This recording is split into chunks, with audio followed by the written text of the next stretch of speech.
is not an option. It's hard living. Life is hard. See, it's hard when you are 49 years old, been working on a job for 17 years, and they come in and tell you you're finished and give you 1 week severance pay. And you got to start all over again. It's hard when you're married and raising children and your children are crawling and your husband dies unexpectedly. It's hard handling just the tragedies of life. It's hard when you're working on something and you put everything you have in it and it doesn't work out. You lose your money and other people's money. It's hard. It was rough when I lost my job. And I could not find a job. It was humiliating and embarrassing, borrowing money. And then I couldn't pay the money back when I told them I would. That's rough. How people look at you, how they respond to you. It's very hard. It's humiliating. Here's what I discovered that happens to you in life, that you will go through things, and while you're going through them, you can't understand why it's happening to you. You do what it is you're supposed to. You're supposed to build something. You're supposed to create something. I don't know how to do it. Learn. Do whatever is required. Just go out there.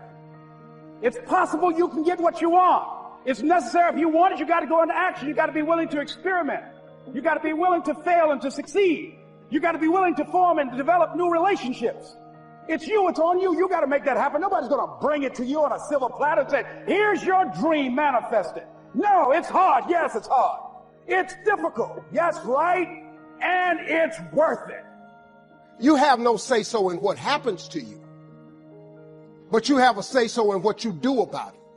See, life is 10% what happens to you. It's 90% what you do about it. See, you get mad when haters come your way. You get mad because you get a setback. You get mad because you get thrown off course. You get mad because you get a detour. That's just dirt. You get mad because they talking about you. That's dirt. You get mad because you lost your mama. That's dirt. But show me something that has grown into something beautiful that didn't have no dirt on it. See, you get tripped out because you got dirt on you. But you need dirt on you to develop, because dirt ain't just dirt. Dirt is fertilizer. Dirt is nutrients. Dirt gives you the strength for your seed to push through. See, you got to have dirt on you to push through something. Everything you see that's beautiful starts out as a seed, but that seed got to get dirt on it. You got to have dirt on you to grow into what God got for you.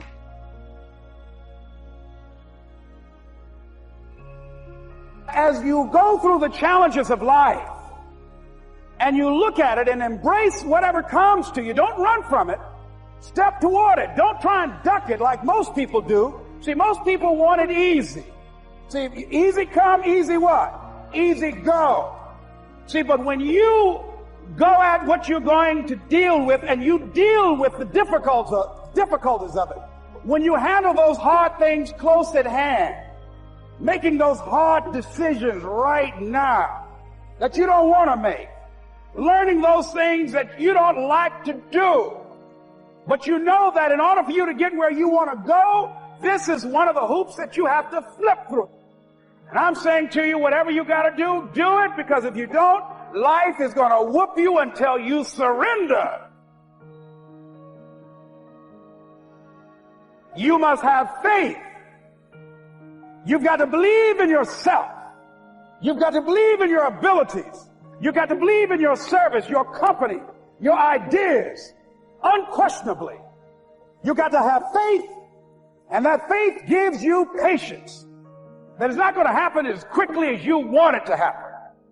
A lot of things are going to happen that will catch you off guard.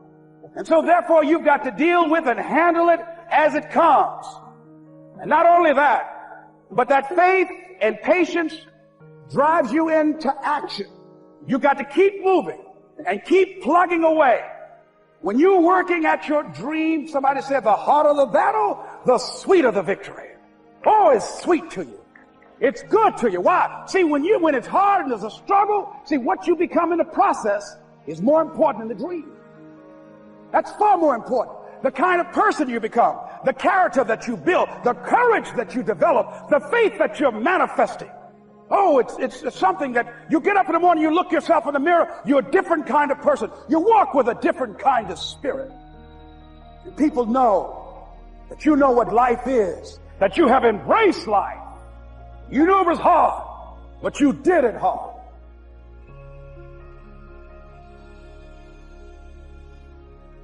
When you make the decision to do what you want to do with your life, just know this: because the family and the friends in your life do not share your vision, in most cases, they will be the first person to try and talk you out of what you want to do with your life.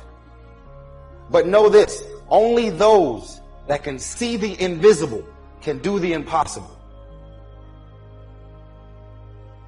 Because they don't see what you see doesn't mean that you're supposed to settle and not do the things that God has sent you in your mind and your spirit.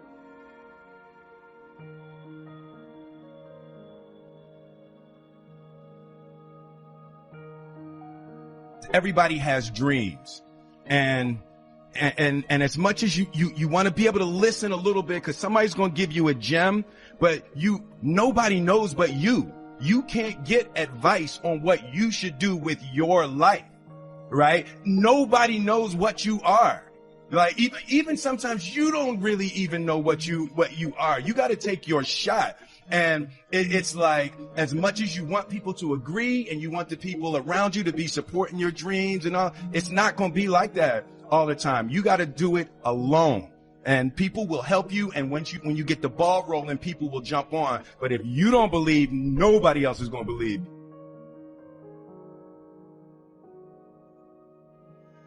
Following your dreams is a lonely, solitary, scary, dangerous pursuit. You can't wait for somebody to think you can do it.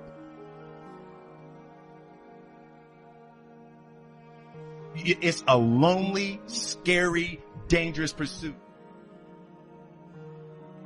I mean, how many changes took place in 1 year?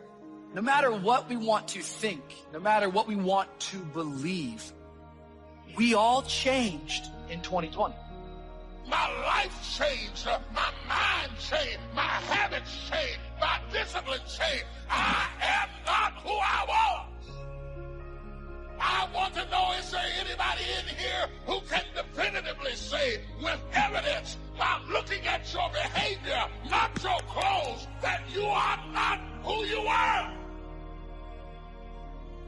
Some of you, you're even watching this right now, and in just less than 10 months, your whole life looks completely different. And you weren't expecting that. You weren't planning on that. You had no idea those changes were coming. I suppose the question is, did you change for the worse, or did you change for the better? Because everyone changes, but not everyone improves. Successful people know how to change with the times. They don't get stuck in a rut, doing the same thing the same way year after year. They're constantly evaluating where they are, and they make adjustments so they can improve. We have to stay open for change. We can't get so set in our ways that we won't try anything new. This is why many people don't have any enthusiasm. There's no freshness in their life. Every time an opportunity comes for change, for promotion, because they're not used to it, they shrink back. They don't realize that's what's keeping them from going to the next level. I had a change in my heart. I had a change in my mind. I had a change in my behavior. When he got to change in me, I thought completely differently than I do today. You can see it in my walk.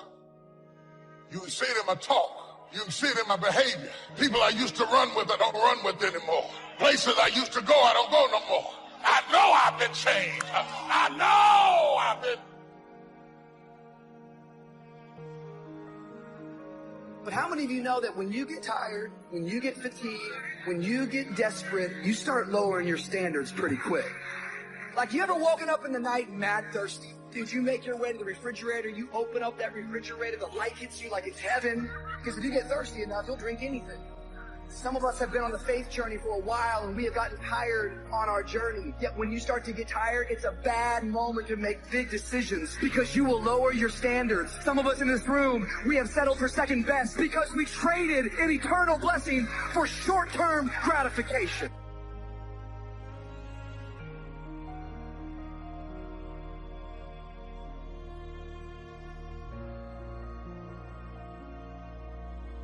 Napoleon said, number one, a leader needs unwavering courage. I don't know if I totally agree with the unwavering part of this or not, because sometimes our courage does waver a little. It bend but not break. You know, courage mounts up, and then sometimes we have the doubts that creep in, and we reach a little deeper to find that courage that overcomes our doubts and our fears.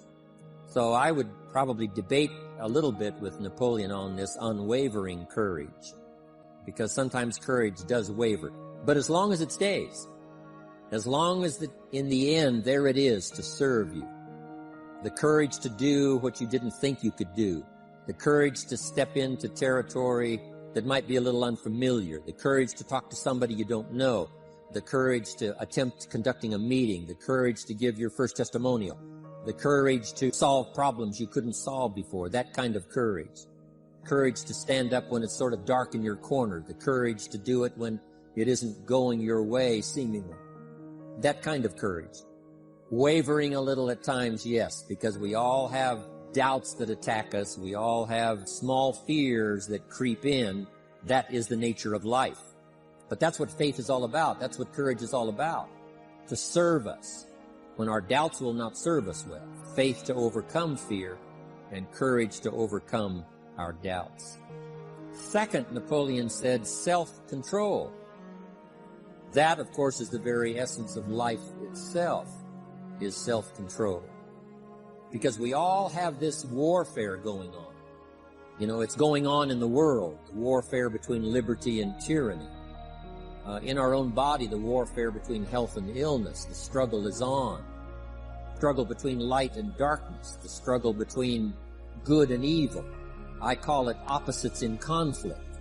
And as soon as you're born into the world, as soon as you find yourself and discover yourself on this spinning planet headed somewhere, you know that this exists. To be a civilized society, we must drive the dark side of our nature into a small corner and let the positive side flourish.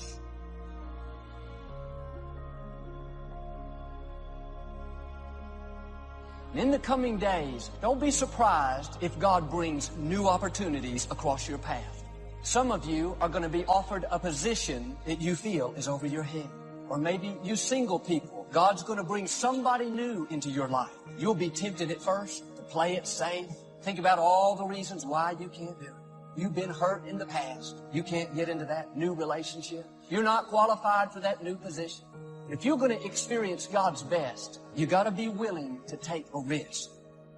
You can't get stuck thinking that it can only happen one way. This life that you're living is one long, big journey. And maybe you hit an obstacle on the way that slowed you down, or maybe you put your goal on the back burner, but do not call yourself a quitter. You're already telling yourself that you're a quitter. You put that in your background, and I don't want to see that happen to you because you matter too much. You are not a quitter. You are not someone who gave up. You are simply someone who may have not been ready to face some of the demons that are in your background, who may have not been ready enough to say, you know what, I love myself enough this time to believe myself enough to keep showing up for myself. What would you do with your life if you had it to live over? What is one value, one deep commitment from which you would never budge?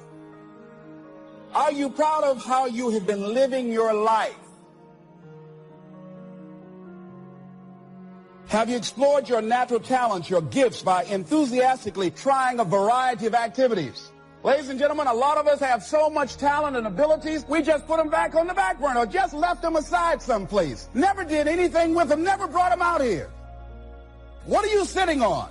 What gifts are you sitting on?